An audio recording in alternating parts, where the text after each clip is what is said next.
क्या नए साल पर नीतीश सरकार ने बिहार के युवाओं के लिए खुशियों का पिटारा खोल दिया है? क्या मंगलवार कैबिनेट की इस बैठक ने बिहार की तस्वीर बदलने वाली उन 41 योजनाओं पर मुहर लगा दी है जिसका इंतजार प्रदेश की जनता लंबे समय से कर रही थी? नमस्कार, स्वागत आप सभी का YBN बिहार झारखंड में। मैं हूं आपके साथ मुदिता। आज हम बात करेंगे मुख्यमंत्री नीतीश कुमार की उस महाबैठक की जिसमें न सिर्फ नौकरियों की बौछार हुई है बल्कि बुनियादी ढांचे से लेकर किसानों के हक तक हर सेक्टर के लिए खजाना खोल दिया गया। कृषि विभाग से लेकर डेयरी और मत्स्य पालन तक युवाओं के लिए रोजगार का वो रास्ता साफ हो गया है जिसकी मांग गलियों से लेकर सदन तक गूंज रही थी। आज के इस वीडियो में हम डिकोड करेंगे उन 41 एजेंडों को जिन्होंने एक झटके में बिहार के विकास की रफ्तार को दोगुना कर दिया है। चाहे वो रोहतास में सीमेंट फैक्ट्री का विस्तार हो या फिर मुंबई के पॉश इलाके में करोड़ों की लागत से बनने वाला भव्य बिहार भवन, नीतीश कैबिनेट ने इस बार साबित कर दिया है कि उनके पास बिहार के भविष्य के लिए एक ठोस विजन है। वीडियो को अंत तक जरूर देखिएगा क्योंकि आज हम आपको उन सभी फैसलों की बारीकी से जानकारी देंगे जो सीधे तौर पर आपके जीवन और आपके जेब पर असर डालने वाले हैं। मंगलवार को ही कैबिनेट की बैठक किसी जश्न से कम नहीं थी क्योंकि नीतीश सरकार ने सबसे बड़ा प्रहार बेरोजगारी पर किया है। कृषि प्रधान राज्य होने के नाते कृषि विभाग को इस बार सबसे ज्यादा मजबूती दी गई है।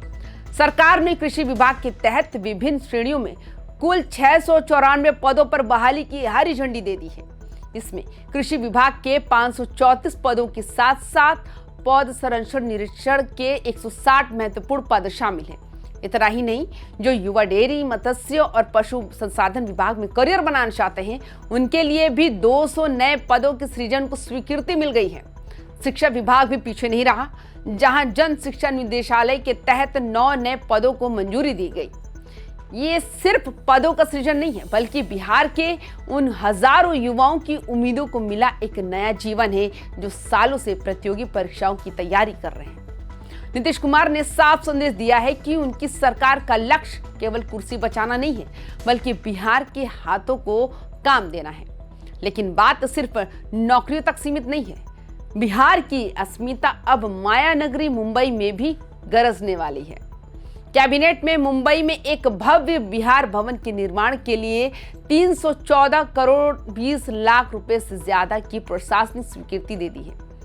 यह भवन न सिर्फ मुंबई में रहने वाले बिहारियों का ठिकाना बनेगा बल्कि राज्य की सांस्कृतिक पहचान को भी वैश्विक स्तर पर मजबूती देगा। वहीं दूसरी ओर उत्तर बिहार के लिए भी एक बड़ी खुशखबरी सामने आई है। दरभंगा हवाई अड्डे के पास अब एक विशाल लॉजिस्टिक पार्क और कार्गो हब बनाया जाएगा। इसके लिए 50 एकड़ भूमि के अधिग्रहण हेतु सरकार ने 138 करोड़ 82 लाख रुपए जारी कर दिए।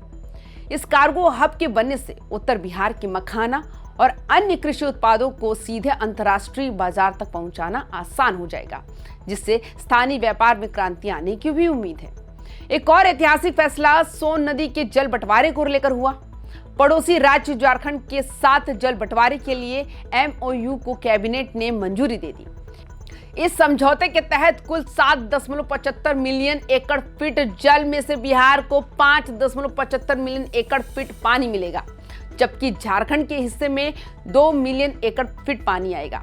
ये फैसला बिहार के दक्षिणवर्ती जिलों के किसानों के लिए किसी वरदान से कम नहीं है क्योंकि सिंचाई के संकट को दूर करने में यह समझौता मील का पत्थर साबित होगा। साथ ही समाज के एक और अहम स्तंभ यानी हमारे वकीलों के लिए भी सरकार ने दरियादिली दिखाई। बिहार अधिवक्ता कल्याण न्यास समिति को सहायता के रूप में एक मुश्त 30 करोड़ रुपए की राशि देने का फैसला लिया गया, जो वकीलों की सामाजिक सुरक्षा के लिए बहुत जरूरी था। सुरक्षा के मोर्चे पर भी नीतीश कैबिनेट ने बड़े कदम उठाए हैं। राज्य की 13 बड़ी जेलों की सुरक्षा व्यवस्था को अभेद्य बनाने के लिए 9073 हाईटेक CCTV कैमरे लगाए जाएंगे। इस प्रोजेक्ट पर सरकार करीब 155 करोड़ रुपए खर्च करने जा रही है। वहीं औद्योगिक विकास की बात करें तो रोहतास के लोगों के लिए साल की सबसे बड़ी खुशखबरी आई है। डालमिया सीमेंट लिमिटेड बंजारी रोहतास के विस्तार को मंजूरी मिल गई है।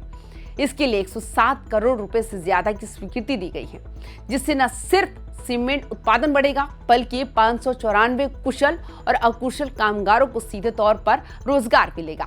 इसके अलावा राजधानी पटना के राजवंशी नगर और शास्त्री नगर के पुनर्विकास के लिए मास्टर प्लान तैयार करने हेतु परामर्शी शुल्क की भी मंजूरी दी गई है, जिससे पटना एक आधुनिक स्मार्ट सिटी दिशा में एक कदम और आगे बढ़ जाएगा।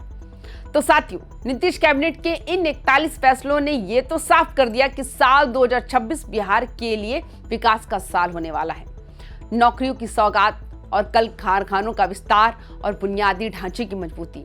तो आपको क्या लगता है कि ये फैसले जमीनी स्तर पर बिहार की गरीबी और पलायन की समस्या को खत्म कर पाएंगे? क्या आप इन नौकरियों के लिए तैयार हैं? अपनी राय हमें कमेंट बॉक्स में जरूर बताएं और हमें यह भी बताएं इनमें से कौन सा फैसला आपको सबसे ज्यादा प्रभावित कर गया। अगर आपको ये जानकारी अच्छी लगी हो तो वीडियो को लाइक करें और इसे अपने उन दोस्तों के साथ शेयर करें जो नौकरी और बिहार के विकास का इंतजार कर रहे हैं। तो हमारे चैनल YBN बिहार झारखंड को सब्सक्राइब करना ना भूलें ताकि बिहार की हर बड़ी खबर की इनसाइड स्टोरी आप तक पहुंचती रहे। मिलते हैं अगले वीडियो में, तब तक के लिए जय हिंद, जय बिहार।